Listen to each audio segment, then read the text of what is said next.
حضرت مرزا مظہر جانا فرماتے ہیں کہ بارش ہوئی تھی تازی دلی میں تازی بارش ہوئی. ایک بابا لکڑی کے جوتے پہنے کھڑا ہو اللہ اللہ اللہ اسی کسی دے کچھ بھی نہیں لگتے نہ کوئی ساڈا دردی. بابا مست ہو کے جا رہا اللہ اللہ کرتا جا رہا. ایک طوائف اپنے کوٹھے سے اتر کے تو سیڑھیوں پہ بیٹھی تھی, ساتھ اس کا یار بھی بیٹھا تھا. بابا اپنی مستی میں جا رہا تو بابا جی کے پیروں سے کچھ مٹی اڑی تو اس عورت کے کپڑوں پہ پڑ گئی. پرواہ نہیں, گزر رہے. وہ یار اس کا دوڑا ہوا آیا, اس نے آ کے تھپڑ مارا. کا خیال نہیں سارے اس کے کپڑے آلودہ کر دیے, تو کدھر تیرے دماغ نہیں ٹھیک. بابا نے نظر اٹھائی, کہا بیٹے میں نے دیکھا نہیں, چل اللہ تیرا بھلا کرے, تو نے بدلہ لے لیا. بابا نے چپ کر کے وَإِذَا خَاطَبَهُمُ الْجَاهِلُونَ قَالُوا سَلَامًا چپ کر کے گزر گئے. ٹھنڈ کا موسم تھا, بارش تازہ ہوئی تھی, حلوائی دودھ کاڑ رہا تھا. اس نے بٹھایا بابا جی کو پھٹے پہ, پیالہ پکڑا, دوڑ کے آگے بڑھا. بزرگ آ گئے, آئیے بیٹھیے. دودھ کا گرم پیالہ شکر ڈال کے دیا. بابا جی نے دودھ پیا, پھر نظر جھکی, پھر رنگ بدلا. کہنے لگے مالک تو کتنا بے نیاز ہے, کہیں تھپڑ مرواتا ہے کہیں دودھ پلاتا ہے. تیری بے نیازی ہے نا, ادھر تھپڑ مروایا جہاں دودھ پلایا, تو ہی جانتا ہے تیرے دھن کیا ہے. ابھی بابا وہی بیٹھا تھا, دوڑے آئے پیچھے سے لوگ, شور ہوا. بابے کو دبوچ کے وہاں لے گئے جہاں اس نوجوان نے تھپڑ مارا تھا. کہا تو اللہ کا بندہ ہے, اللہ کے بندے بد دعا تو نہیں دیتے. ہوا کیا؟ کہ تو نے بد دعا دی ہے. کہا نہیں دی, بات بتاؤ. کہنے لگے اس نے تجھے تھپڑ مارا, چھت پہ چڑھا ہے, پیر پھسلا ہے, گردن کے بل گرا, من کا ٹوٹ گیا, مر گیا, تو نے بد دعا دی ہے. بابا جی کہنے لگے یار میں نے تو دوسرا لفظ بھی نہیں کہا, بھلا ہو کہہ کے گزرو, میں نے نہیں بد دعا دی. کہ تو نے دی ہے تبھی تو مر گیا. کہا نہیں دی. کہا بابا تو بزرگ آدمی ہے, سچ بول. تو بابا جی کہنے لگے سچ سنو. پھر میں آ رہا تھا, میرے پیروں سے مٹی اڑی, اس کے یار کے کپڑوں پہ پڑی, اسے برا لگا, اس نے مجھے مارا. جب اس نے مجھے مارا تو میں کوئی لوارث تو نہیں تھا. جب اس نے مجھے مارا تو میں کوئی لوارث تو نہیں تھا. مجھے دشمنوں نہ چھیڑو, میرا ہے کوئی جہاں میں ابھی پکار لوں گا, نہیں دور ہے مدینہ. اس نے مجھے مارا تو میں کوئی لوارث تھا کہ میرا بدلہ کوئی نہ لیتا. اس نے مجھے مارا ہے تو میرے یار کو برا لگا تو اس نے اسے مار دیا ہے, میری تو غلطی کوئی نہیں. یاروں کا جھگڑا ہے, یہ تو دوستوں کا جھگڑا ہے, یہ تو یاروں کا جھگڑا ہے. کوئی غلطی نہیں میری, کوئی غلطی نہیں. خش جنہ قدر نہیں میرا, اے میرے صاحب کو وڈیائیاں, میں تے گلیاں دا روڑا کوڑا, میں گلیاں دا روڑا کوڑا. مینوں محل چڑھایا سائیاں, مینوں محل چڑھایا سائیاں. فرمایا اس نے مجھے لوارث سمجھا تھا کہ تھپڑ مار کے گزر جائے, میرا کو پوچھے گا ہی نہیں. میرے رسول پاک علیہ السلام کے بارے میں رب فرماتا ہے بھی میں تو تیرے ہو تو ایک کافر کو سزا نہیں دیتا کہ تو موجود ہے. یاد رکھے حضرت فضیل بن ایاز فرماتے ہیں ایک جوان تھا, مسجد میں آیا, لوگوں سے کہنے لگا روٹی کھلاؤ. کسی نے توجہ نہ کی. اس نے کہا میں رب بتانے والا ہوں, میری طرف دیکھو تو صحیح. کسی شخص نے خیال ہی نہ کیا. پھر اس نے کہا یار تھوڑا سوچو, نمازیوں سے کہا, اہل علاقہ سے کہا, مگر تیری طرح کے بڑے درویش دیکھے. مسجد کے محراب میں وہ رب کریم کا بندہ انتقال کر گیا. جب فوت ہو گیا نا, لوگوں کا مزاج ہے بیمار کو دوائی نہیں دیتے, جنازے پہ وقت پہ پہنچ جاتے. جب کوئی گر رہا ہوتا ہے تو سہارا کوئی نہیں دیتا, جب کوئی گر جاتا ہے, ٹانگ ٹوٹ جاتی ہے, تو تیمارداری کو زمانہ پہنچ جاتا ہے. اور بزرگ وہ نوجوان اللہ کا نیک بندہ مسجد کے محراب میں فوت ہو گیا.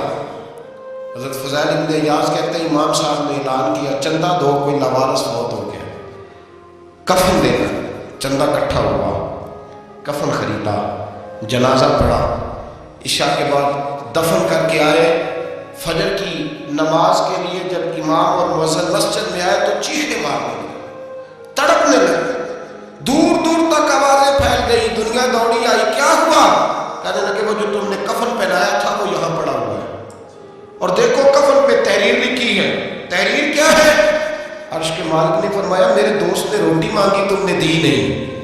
اس نے تمہیں میرے قریب کرنے کے لیے اپنی طرف توجہ کرائی, تم نے کی نہیں. اور میرا یار تمہارے کفن کا محتاج تھا, سنبھال کے رکھو اپنا کفن, میں نے اسے جنت کا لباس عطا فرما دیا, سنبھال کے رکھو. یہ کوئی لوارثوں کا ٹولہ ہے, یاد رکھیں جو وارث والے ہیں، وارث والے ان کا رنگ اور ہے، جو ماننے والے ہیں ان کا مزاج ہے اور اپنی زندگی لوارثوں کی طرح نہیں گزارے، تھوڑا سا ادھر گیا تھا تو پھر تھوڑا سا ادھر گیا تھا تو تھوڑا سا، یہ کیا بات ہے، یہ کیا بات ہے؟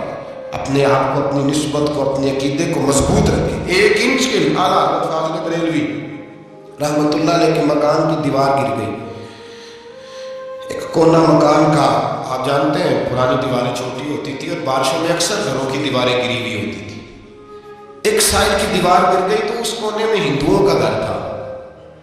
اب مستری صاحب رات کو آئے، ان سے بات ہوئی تو کہنے لگے سویرے کام شروع کروں گا۔ کہا 1-2 سال لے کے ہندوؤں کا گھر ساتھ ہے اور وہ دشمن بھی بڑے زیادہ ہے تو رات کو ہی ہو جائے۔ کہنے لگا کہ نہیں میری مجبوری ہے، مزدور کہاں سے لاؤں گا، بڑے معاملات ہیں، سویرے شروع ہوں گے۔ اب رات کو مولانا ظفر الدین بہاری علیہ رحمہ کہتے ہیں بچے مدرسے کے باقی سارے لوگ سب کو جمع کیا گیا، چونکہ اس طرف سے تھوڑا خطرہ تھا ہندوؤں کی جانب سے۔ کہا جناب یہ بڑے دشمن ہیں اسلام کے، تو اس طرح کرو کہ 2-3 بچوں کی ڈیوٹی لگائیں یا کچھ لوگوں کی یہاں رات کو پہرا دیا جائے، ٹھنڈ بھی بڑی زیادہ تھی، کھڑا ہونا بھی مشکل تھا۔ اعلیٰ حضرت رحمۃ اللہ علیہ عشاء کی نماز کے بعد جلدی حجرہ خاص میں تشریف لے جاتے تھے۔ اس رات جب دیکھا نا بعد شور ہو رہا ہے تو اسی طرح سر پہ ایک رومال لپیٹا تو باہر آ گئے، کہنے لگے کیا شور ہے؟ کہ حضور سردی ذرا زیادہ ہے تو یہاں کسی کی ڈیوٹی لگانی ہے پہرے کی۔ 2 منٹ خاموش رہے، پھر فرمانے لگے کوئی ضرورت نہیں، جاؤ سو جاؤ سارے جا کے، کوئی ضرورت نہیں، جاؤ اپنے اپنے کاموں کو، کوئی حاجت نہیں، پہنچ جاؤ۔ کہا حضور مہربانی کرے، وہ طے ہونے لگا تھا، فرمایا میری وجہ سے کیوں کوئی ساری رات بیدار نہیں، جاؤ تمہیں کہا جائے آرام کرو۔ لوگ سو گئے، صبح فجر کی نماز پڑھ کے اعلیٰ حضرت رحمۃ اللہ تعالیٰ علیہ جب سیڑھیاں اتر رہے تھے رضا مسجد کی، تو وہ جس ہندو کی جانب سے زیادہ خطرہ تھا وہ سیڑھیوں پہ بیٹھا تھا، مسجد کی سیڑھیوں پہ۔ سب لوگوں کی توجہ ہو گئی، کہنے لگا مولانا میں کلمہ پڑھنے آیا ہوں، مجھے کلمہ پڑھا کے مسلمان کرنا، میں کلمہ پڑھنے آیا ہوں، مسلمان کرے۔ لوگوں کی توجہ، اعلیٰ فرمانے لگے نہیں ابھی تو انتظار کر، تھوڑی دیر کی اچھی طرح سوچ لے، جذباتی فیصلہ نہ کر کہ تو آ رہا ہے۔ یہ کہہ کے جب 2 سیڑھیاں نیچے اترے اس کے پاس سے تو اس نے پیر تھام لیے، کہنے لگا ویسے تو نہ کرو، رونے لگا۔ اعلیٰ حضرت رحمۃ اللہ نے کلمہ پڑھایا، کچھ باتوں کی نصیحت فرمائی، تشریف لے گئے۔ گھیرنے والے گھیر کے بیٹھ گئے، کہنے لگے ہمیں بھی بتا بدلا کیسے ہے؟ کہنے لگا دیوار گر گئی، آدھی رات تک انتظار کرتا رہا، پہرے دار کوئی نہیں، تو 2 تلواریں لے کر جب میں ان کے مکان کی جانب بڑھا، میں نے کہا گردن کاٹوں گا اور کاٹ کر کے نکلوں گا۔ کہتا ہے جب میں قریب آیا تو 2 شیر کھڑے تھے، اوپر سے پلٹ کے آیا تو پھر کھڑے تھے، ادھر سے پلٹ کے آیا تو پھر کھڑے تھے۔ فرماتے ہیں میں 2 گھنٹے کے بعد آیا تو پھر پلٹ کے کھڑے تھے، میں پھر 1 گھنٹے کے بعد آیا، شہری کا وقت ہو گیا تو پھر پلٹ کے کھڑے تھے، اب میں ڈر کے بھاگا۔ کہتے ہیں فاضل بریلوی نے اپنی کھڑکی سے منہ باہر نکالا، کہنے لگے اور کتنا تجربہ کرے گا، مجھے تو لوارث سمجھتا ہے، لوارث ہوں میں، اور کتنا تجربہ کرے گا، بس کر مان جا۔ میں نے کہا حضور یہ کون ہے، مجھے بتائیے تو صحیح یہ کون ہے؟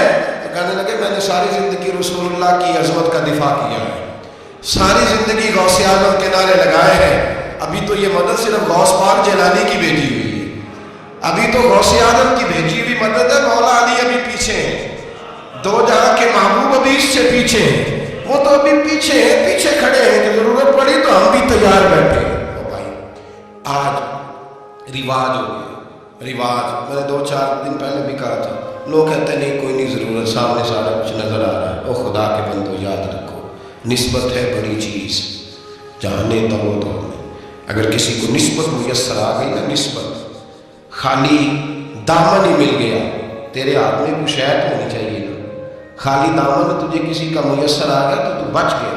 اپنی نسبتوں کی حفاظت کریں، ان کو مضبوط کریں، ان پر محنت کریں، ان پر توجہ رکھیں۔ یہ نسبت جو ہوتی ہے نا، نسبت، یہ دیکھیں نا، ایک گتا ہے عام کتاب کو لگا ہوا ہے تو جہاں مرضی رکھ دو، اس کی کوئی قدر نہیں، لیکن جو گتا قرآن مجید کو لگ گیا اس کو بغیر وضو چھونا جائز ہے۔ ایک پٹھے پہ اینٹ بنی ہے، جو باتھ روم میں لگ گئی وہاں بغیر جوتے کے جایا نہیں جا سکتا، اور جو مسجد میں لگ گئی وہاں جوتے پہن کے جایا نہیں جا سکتا. یہ نسبت ہے بڑی چیز. اگر میسر آئے نصیب ہو اپنی نسبت کو مضبوط کر کے رکھا کریں، اس کی جولانی کا مظاہرہ کیا کریں. اس نسبت میں روز توانائی آنی چاہیے. میں آپ کو بڑی ذمہ داری کے ساتھ ایک بات بتاتا ہوں تجربے کی. ہمیں جتنا کسی نے آ کے کہا ہے نا نسبت کے خلاف، ہماری نسبت اس سے زیادہ مضبوط ہوئی. ہمیں جتنا کسی نے آ کے کہا ہے نا جی آپ کو کیا ملا، آپ کو کیا ملا، تو ہم نے اتنا کہا یا جیسے جیسے تو کہتا جاتا ہے ہماری تو نسبت میں اضافہ ہوتا جاتا ہے، ہمارا تو مزاج بدلتا جاتا ہے. روز ایک نیا پردہ کھلتا ہے، روز ایک نیا رنگ واضح ہوتا ہے، روز ایک نئی توانائی. ابھی تھوڑے دن کی بات ہے، ایک مولانا شرف الدین صاحب ہے، مفتی صاحب، میرے حضرت صاحب کے مرید ہوئے. مفتی تھے، عالم آدمی تھے، سرکار تاج شریعہ. ہمارے شہر سے بیعت کی. اب ہمارے حضرت صاحب کا اس وقت حال وہی ہے وَرَأَيْتَ النَّاسَ يَدْخُلُونَ فِي دِينِ اللَّهِ أَفْوَاجًا. اب فوجوں کی فوجیں لوگ آتے ہیں.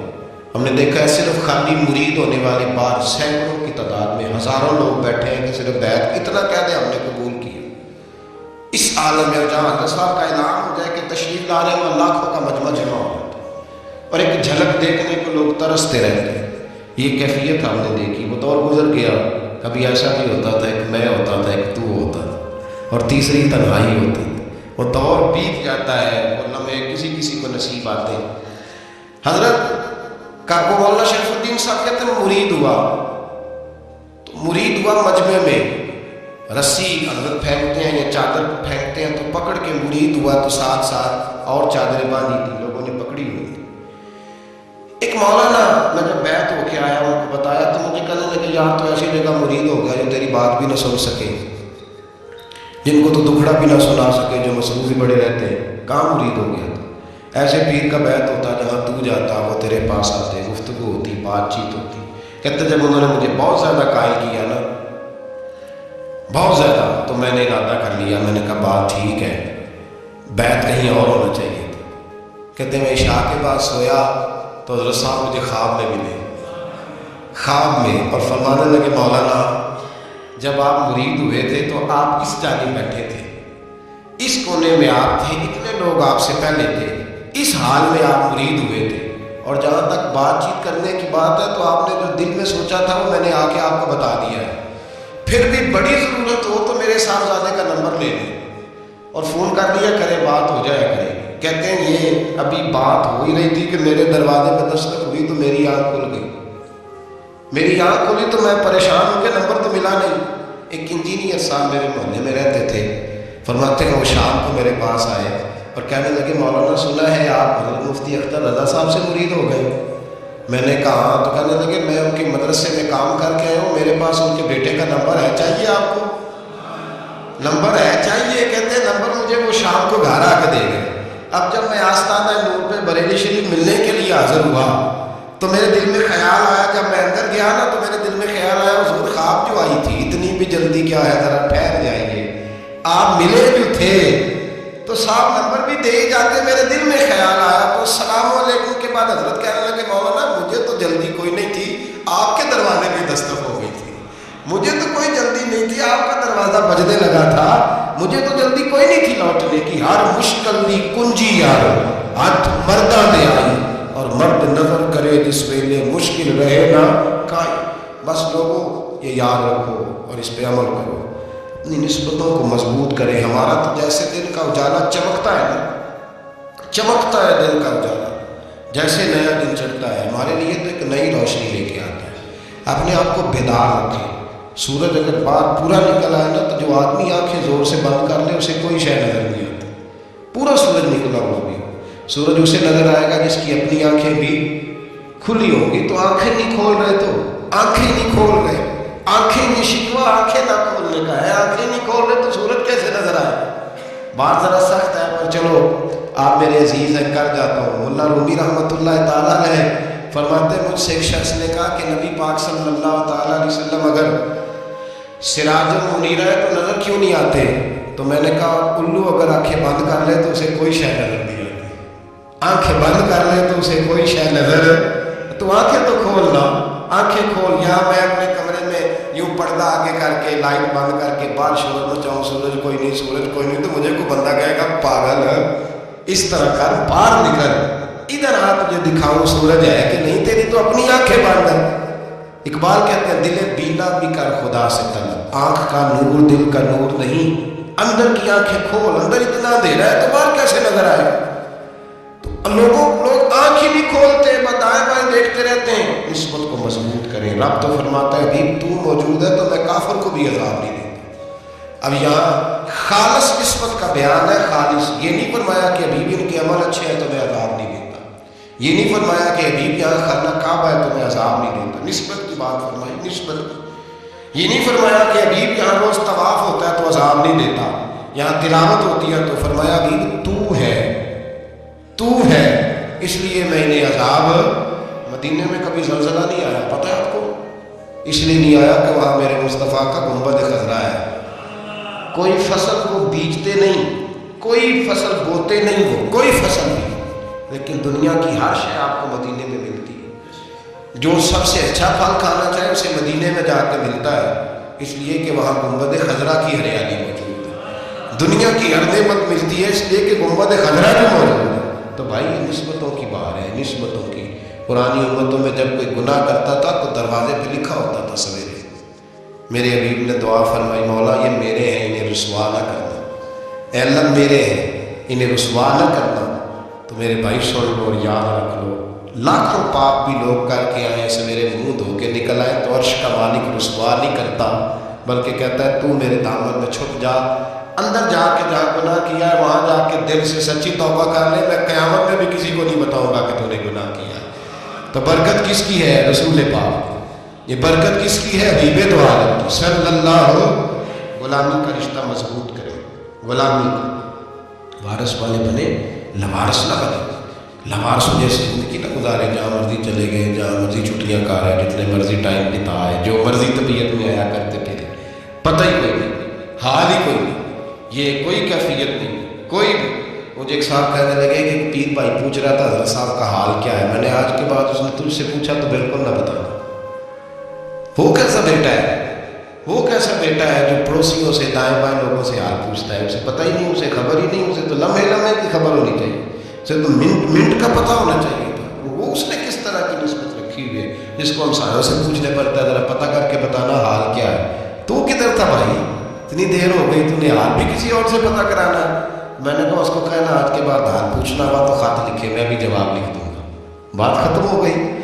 جب دور دور جو رہنا ہے تو ٹھیک ہے، پھر اس طرح نہ تو خدا ہے نہ میرا عشق فرشتوں جیسا، دونوں یکساں ہیں تو پھر کیوں اتنے حجابوں میں ملے؟ اور اس نے کہا تھا کہ ہم بچھڑے تو شاید کبھی خوابوں میں ملے، جیسے سوکھے ہوئے پھول کتابوں میں ملے۔ ایسا کام نہ کرے کہ وہ انداز ہی بدل جائے، اپنے آپ کو اپنی نسبتوں کو مضبوط کریں۔